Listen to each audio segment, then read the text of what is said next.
안녕하세요. 정보가 세상을 바꾼다의 인포뱅크입니다. 이번에 전해드릴 내용은 중국, 세계 경제 1위 야심, 미국 반도체 규제로 꺾일 것에 대해서 한번 알아보도록 하겠습니다. 여러분의 구독, 좋아요, 그리고 필요하시면 알람 설정까지 부탁드리겠습니다. 지금 중국은 지금 G2로 불리고 있죠. 미국과 함께 G2로 불리고 있는데 지금 중국이 미국을 제치고 세계 경제 1위 대국으로 올라서겠다라는 야심을 갖고 있었습니다. 그런데 이러한 야심이 무너지고 있다는 소식이 들려오고 있습니다. 가장 큰 이유는 미국의 반도체 규제라는 이야기죠.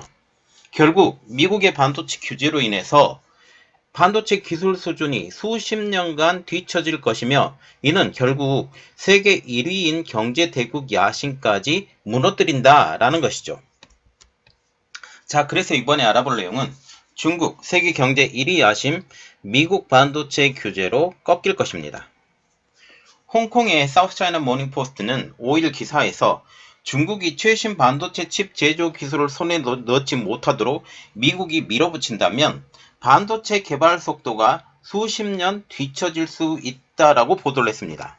그러면서 8일 기사에서는 미국의 대중국 반도체 규제로 인해 중국이 미국을 추월해 세계 1위 경제 대국에 올라서겠다라는 비전이 무너질 수 있다라고 전망도 했죠. 사우차이나 모닝포스트는 반도체는 기술 혁신을 이끌 심장 박동으로 비견되는데 미국의 핵심 반도체 부품과 기술 수출 통제로 인해 중국이 과연 얼마나 오랫동안 맥박을 유지할 수 있을지에 대한 의구심이 커지고 있다라고 말을 하고 있습니다. 지금 중국과 같은 경우는 반도체 국유를 통해서 자국에서 반도체 소모량의 70%는 자국 반도체, 외국 기업들을 다 포함해서 자국 내에서 생산되는 반도체로 지금 바꾸려고 하고 있어요. 그런데 그게 불가능해진다라는 그런 이야기죠.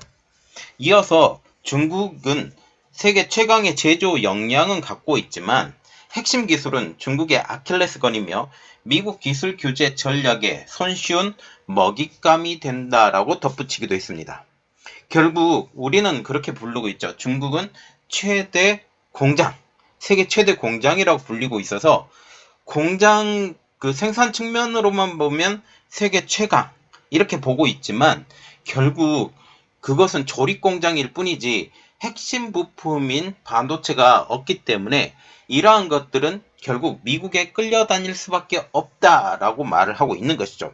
그리고 미국 입장에서도 중국이 G2는 괜찮다, G1은 안 된다 라고 지금 얘기를 하면서 결국 중국은 소비 공장, 그래서 생산 공장 역할 이상으로는 하지 말아라 라고 지금 얘기를 하고 있는 것이죠.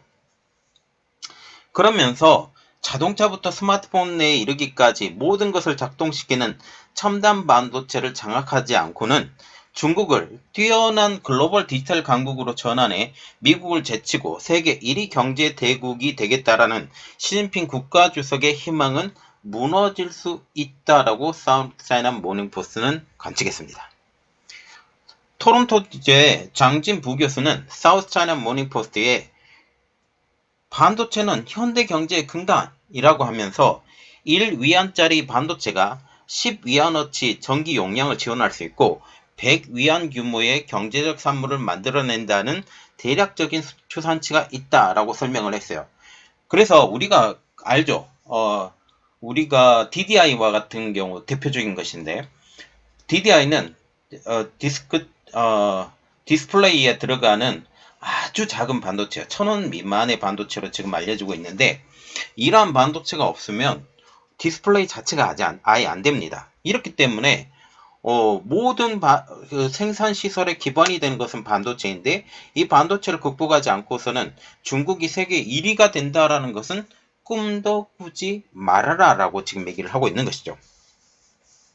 그는 중국은 미국으로부터 전례 없는 압박에 직면해 있고 중국의 국제 경쟁력은 미국의 규제가 어디까지 가느냐 일정 부분 달려있다고 지적을 하고 있습니다. 지금 미국과 같은 경우는 중국을 견제하는 가장 큰 이유가 있어요. 이제 대통령 선거가 내년으로 다가온다라는 사실이죠. 지금 중국과 관계를 좀 좋게 하려고 생각을 했었던 바이든 대통령. 그래서 2년 동안 지금 자기의 지지율을 끌어올리고 이렇게 하려고 했었던 건데 지금 그 정책이 끊어졌죠. 중국 대리기는 계속될 겁니다. 그래서 중국 대리기를 계속하는 가장 큰 이유는 중국이 많은 일자리를 가져갔다라는 뇌리에 심어져 있는 이런 것들이죠. 생산 공장으로 지금 중국으로 많이 넘어갔기 때문에 상대적으로 미국이 피해를 봤다라고 생각을 하고 있는 것이죠. 결국 지금 중국의 성장은 미국의 압박 강도, 경제적인 압박 강도든 정치적인 압박 강도든 이 압박 강도가 얼마나 가느냐에 따라서 중국의 성장의 원동력이 될지 아니면 후퇴가 될지가 결정되는 것이라고 말을 하고 있는 것이죠. 현재 많은 국제기구들은 중국이 미국을 제치고 세계 최대 경제대국이라는 전망을 늦추거나 아예 폐기하고 있는 상황입니다. 이것을 의미하는 것은 중국은 미국을 뛰어넘기에는 아직까지는 역부족이다라는 것을 의미하는 거죠. 사우스차이나 모닝포스트는 그 이유를 미국의 대중국 기술 규제가 크게 작용하고 있다고 설명을 하고 있습니다. 골드만삭스도 지난해 11월 보고서에서 미국의 기술 규제로 인해서 2023년 중국 경제가 0.23%포인트 타격이 가해질 수 있다고 봤습니다. 그러면서 중장기적으로 중국의 GDP가 미국의 기술 규제로 인해서 1.7%포인트 하락할 수 있다고 했고 향후 4년에 걸쳐 연간 약 0.4%포인트 성장이 저해될 수 있다라고 관측하고 있죠. 또 단기적 영향은 주로 반도체와 컴퓨터 분야에 나타날 것이라고 예측을 했고 장기적으로는 미국의 수출 통제가 계속된다라는 가정하에 중국은 더 큰 영향을 받게 될 것이라고도 예측을 했습니다. 사우스차이나 모닝포스트는 중국의 GDP의 39.8%를 차지하는 디지털 경제를 성장의 주요 동력으로 보고 있으나 그를 위해서는 반도체가 필요하다라고 하면서 반도체의 필요성에 대해서 역설하고 있습니다. 이는 결국 중국이 반도체 굴기를 할 수밖에 없는 당위성을 가지게 하는 것이죠.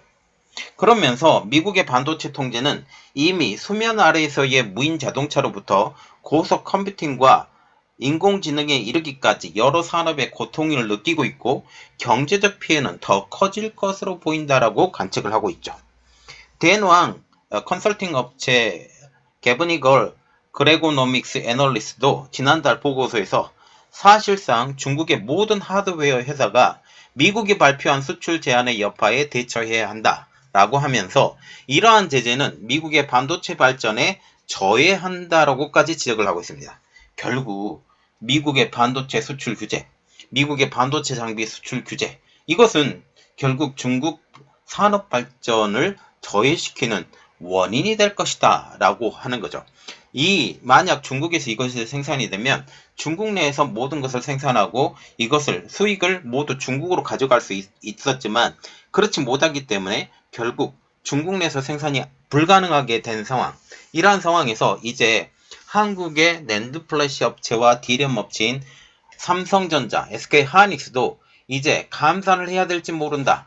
그리고 D램과 낸드 플래시와 같은 경우 D램의 경우는 DDR5를 중국에서 생산하지 못하는 상황. 그리고 낸드 플래시와 같은 경우는 200단 이상의 낸드 플래시를 중국에서 생산하지 못하는 상황까지 된다라는 사실이죠.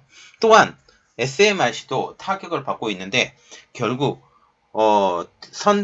최첨단 반도체가 달리고 있는 7나노 이하 공정으로의 접근은 사실상 불가능해진 상황까지 몰려가고 있는 상황입니다. 미국이 2019년 화웨이 제재를 시작으로 한 중국의 기술 제재는 이제 반도체 칩과 관련 업체까지 진행되고 있습니다.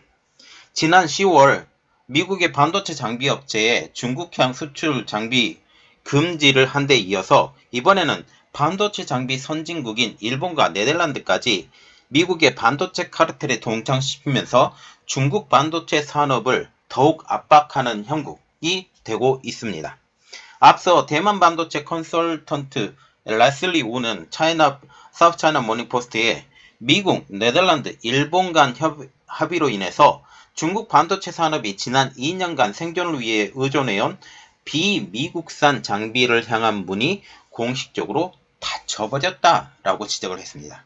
이는 지금 미국산 장비가 수출되지 않더라도 지금 네덜란드, 일본을 통해서 이 반도체 장비의 수입이 가능했었지만 이제 이것까지 불가능해진 상황, 특별히 DUV 노광 장비까지의 수출까지 불가능해진 상황에서 이제 중국은 어떤 일이 벌어지냐,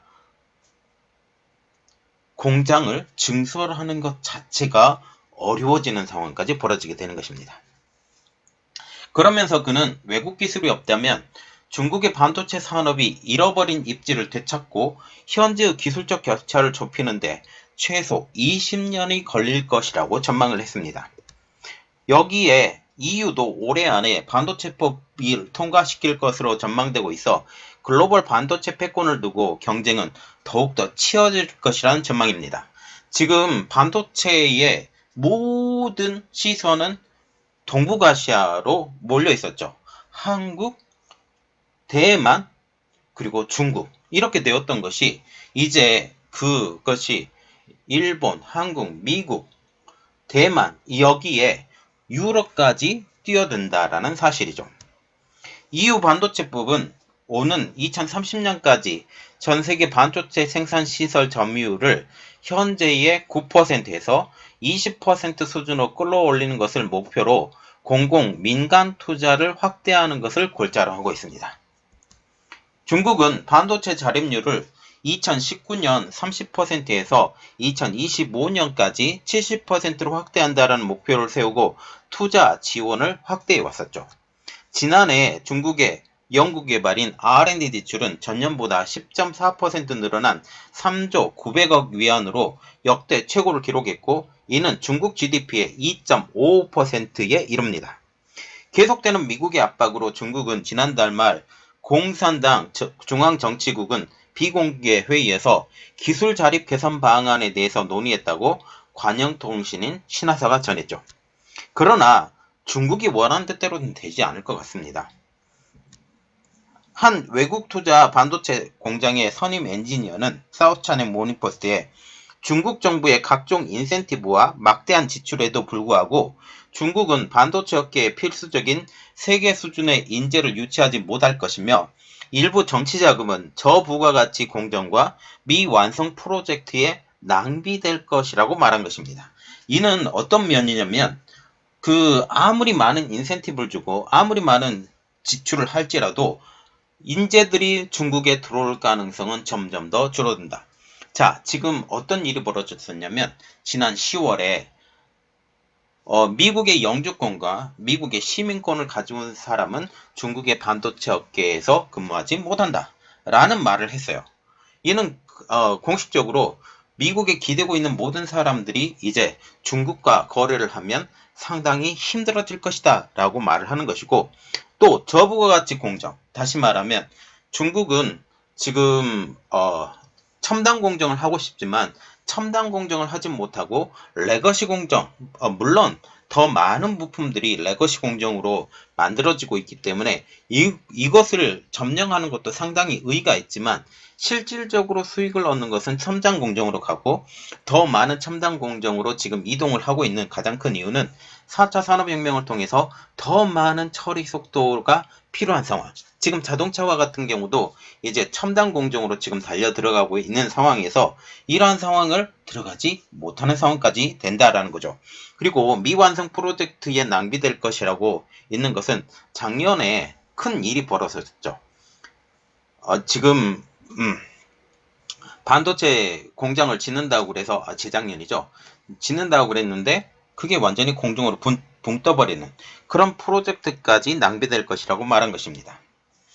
또 정부의 지원 캠페인을 이용하려는 투자자들이 많다라고 지적을 하면서 정부의 보조금을 누리는 이러한 눈먼 돈을 이용하려는 이용자들이 많다라는 것까지 지적을 했습니다.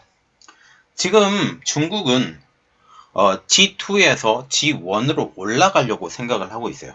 그런데 실질적인 G1인 미국이 지금 중국을 완전히 깔아뭉개고 있죠. 특히 반도체를 통해서 AI 반도체, 특히 AI의 가장 중심적인 반도체는 GPU인데 이 GPU, 특히 AMD와 엔비디아의 GPU 수출을 사실상 금지해 놓은 상황입니다.